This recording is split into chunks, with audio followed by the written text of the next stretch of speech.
नमस्कार मित्रों, आप सभी का स्वागत है हमारे यूट्यूब चैनल श्री कृष्ण उपदेश में। मित्रों, मैं सुधीर वर्मा आप सभी के लिए लेके आता हूँ श्रीमद् भागवत गीता का अथर्वरूप, यानी कि आप सभी को मैं हर एक श्लोक का अर्थ समझाता हूँ।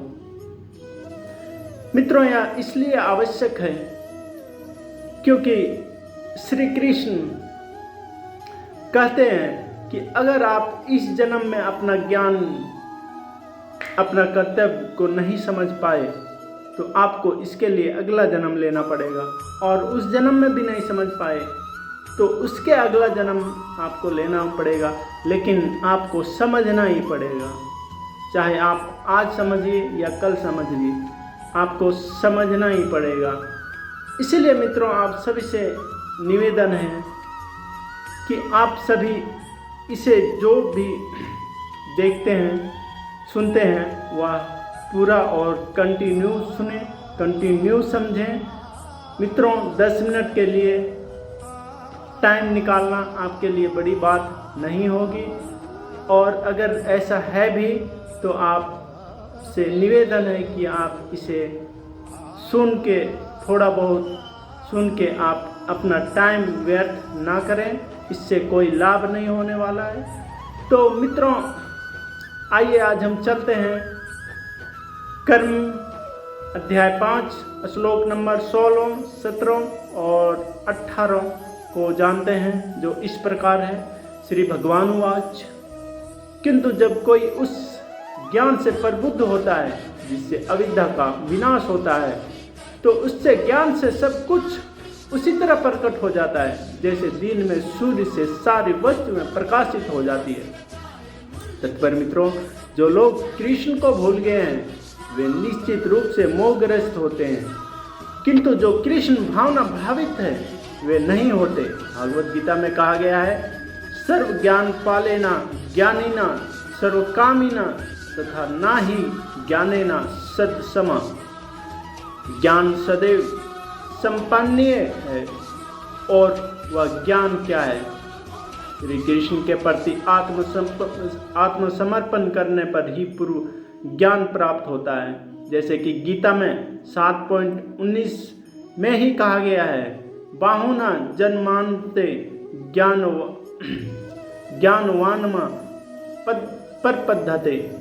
अनेकों अनेक जन्म बीत जाने पर ही पूर्ण ज्ञान प्राप्त करके मनुष्य कृष्ण की शरण में जाता है, अथवा जब उसे कृष्ण भक्ति प्राप्त होता है तो उसे सब कुछ प्रकट होने लगता है।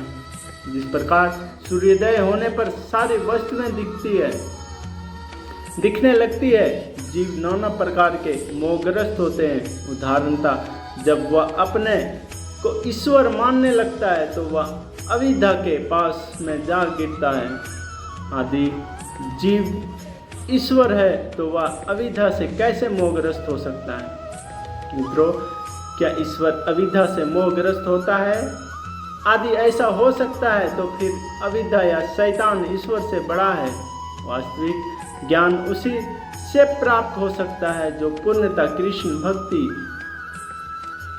कृष्ण भावना भावित है। अतः ऐसे ही प्रमाणिक गुरु की खोज करनी होती है, और उसी से सीखना होता है कि कृष्ण भक्ति क्या है, क्योंकि कृष्ण भक्ति से सारी अविद्या उसी प्रकार दूर हो जाती है जिस प्रकार सूर्य से अंधकार दूर होता है।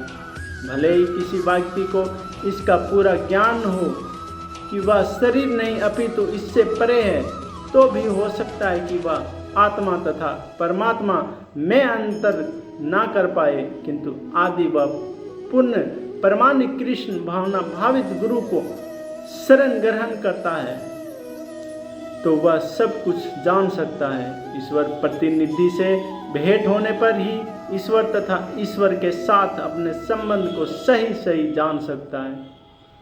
ईश्वर का प्रतिनिधि कभी भी अपने आप को ईश्वर नहीं कहता, अथापि उसका सम्मान ईश्वर की ही भांति की जाती है, क्योंकि उसे ईश्वर का ज्ञान होता है। मनुष्य को ईश्वर और जीव के अंतर को समझना होता है। अतएव भगवान कृष्ण ने द्वितीय अध्याय में 2.12 में यह कहा है कि प्रत्येक जीव व्यष्टि वैशिष्ट है और भगवान भी वैशिष्ट है। ये सब भूतकाल में वैशिष्ट थे, संप्रति भी वैशिष्ट है और भविष्य में मुक्त होने पर भी वैशिष्ट ही बने रहेंगे। रात्रि के समय अंधकार में हमें प्रत्येक वस्तु एक सी दिखती है, किंतु दिन में सूर्य उदय होने पर सारी वस्तुएं अपने अपने वास्तविक स्वरूप में दिखती है। आध्यात्मिक जीवन में वैशिष्ट की पहचान ही वास्तविक ज्ञान है। 17वां श्लोक। जब मनुष्य की बुद्धि, मन, श्रद्धा तथा शरण सब कुछ भगवान में स्थित हो जाते हैं, तभी वह पूर्ण ज्ञान द्वारा समस्त कालमश से शुद्ध होता है और मुक्ति के पथ पर अग्रसर होता है।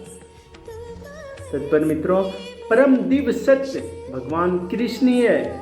सारी गीता इसी घोषणा पर केंद्रित है कि कृष्ण श्री भगवान है। यही समस्त वेदों का भी अभिमत है।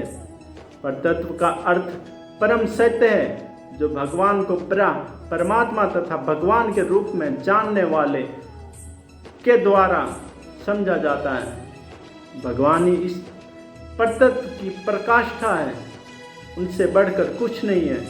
भगवान कहते हैं, मत परंतर नयनता कच्ची दस्तिता धनंजय।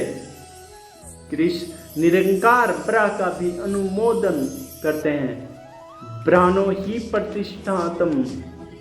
अतः सभी प्रकार से कृष्ण परम सत्य परतत्व है, जिसके मन, बुद्धि, श्रद्धा तथा शरण कृष्ण में है। अर्थात जो पूर्णता कृष्ण भावना भावित है, उनके सारे कालमश धुल जाते हैं और उन्हें ब्रह्म संबंधी प्रत्येक वस्तु का पूर्ण ज्ञान रहता है।